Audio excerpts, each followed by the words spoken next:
Untuk pemain timnas yang jarang mendapatkan jam terbang di klub, hati-hati karena sudah mendapatkan ultimatum dari Patrick Kluivert bahwa dia bilang hati-hati kalau milih klub ya, harus bisa mendapatkan jam terbang, harus bisa mendapatkan waktu bermain, karena beda ya kalau lu sering bermain atau tidak itu match fitnessnya beda. Dan dia bilang ya daripada lu datang ke gua bilang I'm fit tapi kan nggak bisa segampang itu. Beda kalau lu regular tiap pekan main dengan lu nggak main sama sekali atau mungkin mainnya sebulan sekali, itu beda match fitnessnya. Jadi itu yang ditekankan oleh Patrick Kluivert. Tapi dia juga bilang ada eksepsional ya, artinya ada pengecualian untuk pemain-pemain tertentu. Nah mungkin itu yang kita akan tunggu nanti di pemilihan karena masih lama juga, masih dia harus keliling, dia harus lihat, dia harus komunikasi dengan pemain timnas, pemain lokal maupun pemain yang berada di luar diaspora. Jadi masih panjang perjalanan. Kita lihat nanti, menarik menunggu squad pertama dari Patrick Kluivert. Pemain-pemainnya apakah benar apa yang dia omongkan, berdasarkan dia ngomongkan, artinya berdasarkan waktu bermain di klub itu juga penting. Oke? Segitu. Hati-hati buat pemain timnas yang tidak reguler bermain di klubnya. Jadi itu salah satu terobosan dari Patrick Kluivert ya. Semoga ini membawa angin segar untuk timnas Indonesia. Pemain-pemain yang jarang tampil di klubnya mereka itu kemungkinan tidak akan dapat jatah bermain di eranya Patrick Kluivert. Oke, jadi kita harus terbiasa dengan ya timnas di eranya Patrick Kluivert, dan ya kita lihat nanti seperti apa dia punya racikan untuk timnas. Dan ya wajib ditunggu, kita lihat saja nanti dia punya racikan untuk timnas itu apakah berhasil atau ya, sama saja dengan yang sebelum-sebelumnya. Patrick Kluivert tegaskan, pemain minim menit bermain tak akan dipanggil ke timnas Indonesia. Di era sebelumnya, saat timnas Indonesia masih di bawah kendali Shin Tae-yong, beberapa pemain yang jarang mendapatkan menit bermain di klub tetap diberi kesempatan membela timnas. Salah satu contohnya adalah Pratama Arhan. Namun, berbeda dengan pendekatan itu, kini Patrick Kluivert menegaskan kebijakan barunya. Ia resmi menyatakan bahwa pemain dengan menit bermain minim di klub tidak akan dipanggil ke timnas. Bagaimana menurut kalian? Ya, yang punya kuasa, yang punya hak nanti untuk menentukan pemain, siapa yang harus dibawa, starting line up-nya seperti apa, strategi apa yang harus dipakai, siapa-siapa yang harus ada di bangku cadangan, dan siapa yang harus dicoret. Nah, itu keputusannya ada di Patrick Kluivert. Nah, menarik ini, kita tunggu.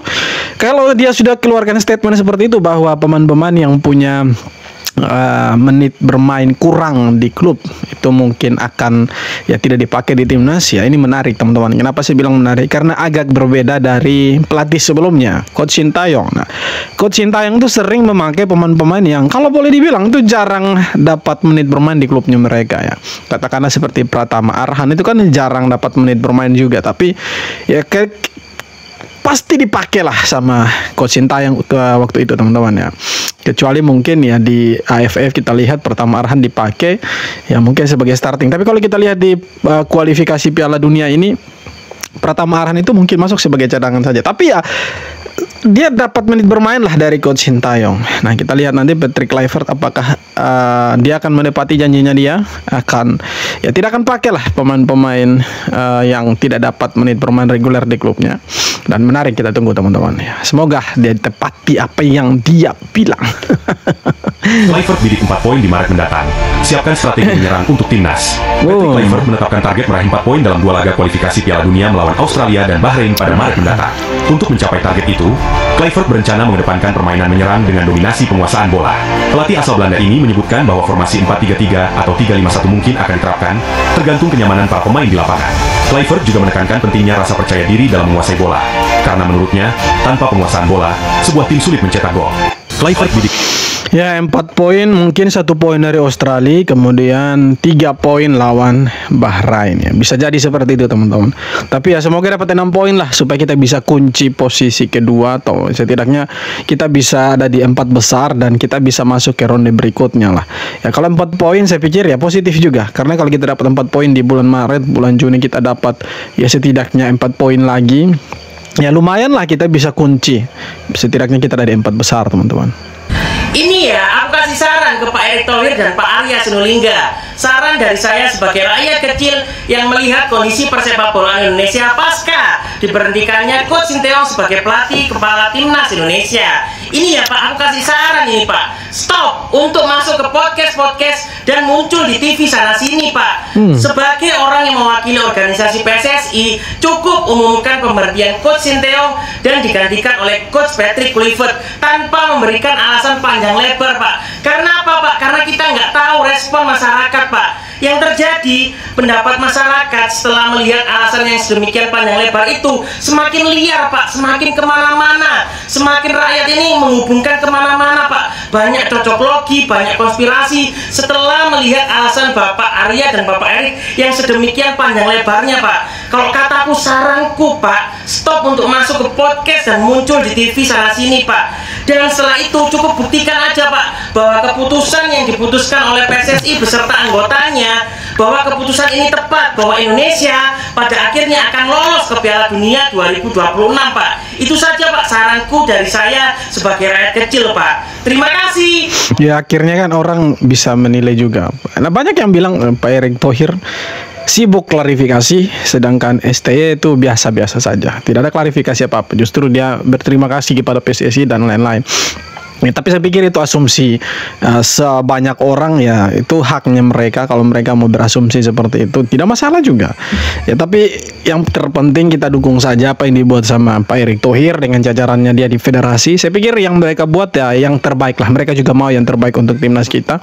Jadi selayaknya kita supporter, kita dukung saja apa yang mereka buat ya. Kita berharap apa yang mereka terapkan di timnas, apa yang akan mereka buat di timnas nanti untuk menghasilkan hasil yang positif dan ya membawa dampak yang baik untuk sepak bola kita. Kan kita sebagai supporter ya senang juga kan begitu.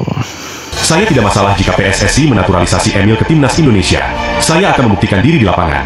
Begitulah ucapan Martin Paes saat menanggapi kabar bahwa PSSI berencana menaturalisasi seorang kiper setelah Patrick Kluivert resmi menjabat sebagai pelatih timnas Indonesia. Penunjukan Patrick Kluivert membuka peluang besar bagi pemain-pemain diaspora lain untuk bergabung dengan skuad Garuda. Bahkan, dalam sebuah wawancara, Arya Sinulinga mengungkapkan bahwa proses naturalisasi kiper diaspora akan dipercepat. Kalau Emil benar-benar bergabung, menurut kalian, siapa yang paling cocok jadi kiper utama timnas Indonesia? Tulis di... Nah ini menarik teman-teman. Kalau misalkan Emil Audero itu berhasil dinaturalisasi dan dia jadi kipernya Indonesia, nah ini kita punya dua kiper yang berkualitas, kualitasnya internasional men.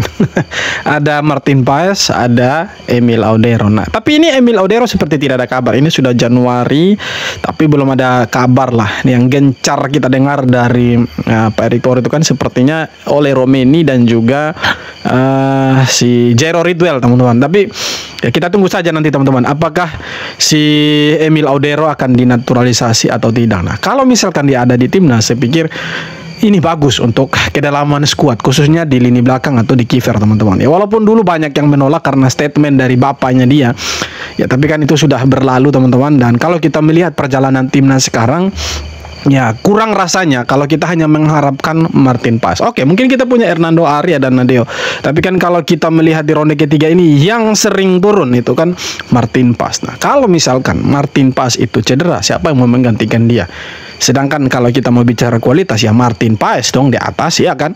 Nah kalau misalkan Emil Audero itu berhasil dinaturalisasi oleh timnas oleh PSSI dan dia bermain di timnas, nah ini satu keuntungan untuk kita. Dimana kalau misalkan Paes itu katakanlah dia cedera parah atau tidak bisa turun ya, atau tidak dilepas sama klubnya ya, tapi tidak dilepas sama klub itu ya, kemungkinan terburuk lah. Jarang lah klub tidak melepas untuk kualifikasi Piala Dunia. Nah kalau misalkan ada kemungkinan lain yang berat untuk si Martin Paes turun, itu kan ada Emil Audero. Kita tahu Emil Audero ini kiper yang sudah malang melintang di ya klub-klub top Eropa lah, seperti Juventus, Inter Milan, kemudian ada Como, khususnya Liga Italia lah. Jadi saya pikir kalau misalkan PSSI berhasil menaturalisasi si Emil Audero, ini keuntungan untuk kita teman-teman, karena kita punya dua kiper berkualitas kelasnya ya grade A. Saya pikir itu keuntungan besar untuk kita dan ya tidak dimiliki oleh negara-negara lain lah yang ada di Asia Tenggara teman-teman. Itu salah satu keuntungan besar untuk kita. Semoga PSSI bisa cepat menaturalisasi Emil Audero oleh Romeni, Jairo Ridwell. Karena sejujurnya kita itu butuh juga striker, kita butuh juga pemain tengah. Kalau misalkan Jero Ritwell dan juga Ole Rumini itu bisa bermain nanti Maret, ya kita bisalah dapat 4 poin atau setidaknya 6 poin dari targetnya Patrick Kluivert. Ya, kita berharap juga dengan hadirnya Patrick Kluivert di timnas itu bisa menarik banyak pemain keturunan yang ya mau bermain untuk timnas lah. Karena selama ini kita lihat ya beberapa negosiasi juga agak alot. Nah, semoga dengan hadirnya Patrick Kluivert menambah ya daya tarik tersendiri untuk pemain-pemain keturunan yang ada di luar. Ya bisa jadi juga dengan nama besarnya dia selama menjadi pemain dulu ya itu bisa menjadi ya salah satu magnet untuk menarik pemain-pemain yang ada di Eropa, khususnya yang punya darah keturunan Indonesia itu mau bermain untuk timnas. Kita berharapnya seperti itu, semoga yang terbaik untuk timnas ya. Berani komentar presscon Patrick Kluivert terbaik yang pernah gue lihat dalam sepanjang sejarah sepak bola. Sudah resmi, sudah tidak ada keraguan lagi bahwa sekarang fokus kita adalah untuk membantu Patrick Kluivert PSSI dalam langkah ke Piala Dunia 2026. Kenapa gue bilang presscon terbaik? Karena menurut gue ini orang sangat-sangat realistis. Ini orang kelihatan banget enjoy, takjub dengan masyarakat kita, terutama waktu dia datang ke bandara. Yang kedua juga dia bilang dalam pressconnya bahwa targetnya adalah lolos Piala Dunia dengan memenangkan 4 poin melawan Bahrain dan Australia. Karena menurut dia harus respect terhadap lawan. Wow. Dan dia memuji Marcelino sebagai pemain berbakat. Pemain lokal adalah jantung dan pemain diaspora adalah kaki tangan Indonesia. Wow, what a statement menurut gua. Benar-benar merangkul, benar-benar tidak membedakan Indonesia satu. Dia yakin dengan pemain diaspora lokal siapapun kita akan melangkah Piala Dunia. Kita dukung terus Patrick Kluivert. Nah, dengan statementnya Kluivert seperti ini, saya pikir ya kedepannya tidak ada lagi yang membeda-bedakan antara pemain diaspora dan juga pemain lokal. Misalkan ya nanti lawan Australia atau lawan Bahrain itu full squadnya 11 pemain itu pemain diaspora.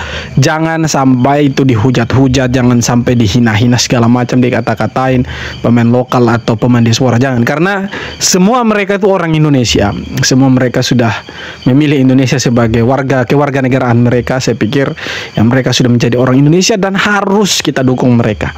Jadi kalau misalkan nanti Patrick Kluivert memilih 11 orangnya itu adalah pemain diaspora semua, pemain keturunan, ya itu haknya dia gitu. Dan kita wajib mendukung apa yang menjadi keputusannya Kluivert, teman-teman. Kluivert anggap pemain lokal sebagai jantung timnas, diaspora sebagai anggota tubuhnya. Patrick Kluivert baru saja selesai mengadakan konferensi persnya sebagai pelatih baru Indonesia. Dalam kesempatan itu, Kluivert berbicara soal pemain lokal dan diaspora. Dia mengatakan bahwa pemain lokal dan diaspora ibaratnya adalah satu kesatuan anggota tubuh. Pemain lokal sebagai jantungnya timnas dan diaspora sebagai anggota tubuhnya, di mana itu satu kesatuan penting. Jadi semuanya sama-sama pentingnya. Sebuah pernyataan berkelas Kluivert yang tidak membeda-bedakan pemain. Bahkan Kluivert pun dalam beberapa waktu ke depan akan keliling Indonesia untuk mencari pemain lokal terbaik untuk timnas. Ya, wajib kita tunggu gebrakannya dia seperti apa, karena yang punya kendali penuh untuk timnas sebagai pelatih ya itu ada di tangannya Kluivert, teman-teman ya. Kita menunggu saja apa yang akan dia buat, gebrakannya untuk timnas seperti apa. Semoga lebih baik dari STY, itu harapannya kita.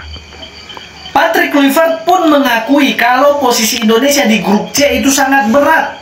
Karena Indonesia melawan tim yang lebih diunggulkan, Australia, Jepang, dan juga Bahrain. Tapi sekali lagi, aku optimis karena ada Alex Pastoor. Jadi Alex Pastoor itu kan pernah membawa 3 tim promosi ke divisi utama Liga Belanda. 2 dari 3 tim yang dibawa promosi itu melalui jalur playoff. Nah, yang pertama di 2009 ya, ini Excelsior peringkat 5 di Liga 2 Belanda. Di babak playoff, Excelsior melawan Sparta Rotterdam ya di peringkat 16 Liga 1 Belanda. Biasanya kalau playoff mempertemukan Liga 1 Belanda dan Liga 2 Belanda, itu yang Liga 2 Belanda pasti kalah. Tapi meskipun tidak diunggulkan, Alex Pastoor berhasil membawa Excelsior menang dan promosi ke era divisi Liga 1 Belanda. Nah, selanjutnya 2023, Alex Pastoor melatih Almere City di babak grup peringkat 3 Liga 2 Belanda. Nah, di playoff dia melawan Emmen nih, peringkat 16 Liga 1 Belanda. Sama, tetap tidak diunggulkan karena dari Liga 2 Belanda kan melawan Liga 1 Belanda. Tapi lagi-lagi Alex Pastoor berhasil membawa Almere City menang dan promosi ke era divisi Liga 1 Belanda. Situasi yang sama sekarang ada ya, Indonesia sedang tidak diunggulkan di grup C. Apalagi Australia sedang ada pelatih baru dan Bahrain baru saja juara Piala Teluk Persia. Bahkan Patrick Kluivert pun mengaku ya, bahkan sulit loh lawan Bahrain. Tapi situasi yang sama kan pernah dialami oleh Alex Pastor ya, tidak diunggulkan. Alex Pastor berhasil membawa Excelsior dan Almere City dari lubang jarum. Aku yakin Alex Pastor akan membawa timnas Indonesia lolos dari grup C. Salah. Ya, kalau dia bisa bawa 2 klub ya, dari Liga 2 Belanda itu bisa naik ke promosi ke Liga 1 Belanda, kenapa Indonesia tidak bisa, kan begitu? Apalagi di sini ada si siapa itu, Lansat juga ada, kemudian ada Patrick Kluivert, ada Alex Pastor. Saya pikir 3 orang ini bisa membawa dampak yang positif untuk timnas Indonesia, dan ya, semoga dengan ya racikan-racikannya Alex Pastor, kemudian Denny Lansat dan si Patrick Kluivert itu bisa bawa timnas lolos ke Piala Dunia. Dan ya memang harapannya saya mau supporter di tangannya Kluivert, Indonesia ada di Piala Dunia 2026, ya kan? Oke teman-teman, jadi itu dia beberapa video tanggapan dan komentar dari netizen soal sepak bola kita. Jadi ini menarik, ditunggu teman-teman. Nanti bulan Maret kita akan lawan Australia, itu bermain away, dan juga lawan Bahrain nanti itu main di GBK.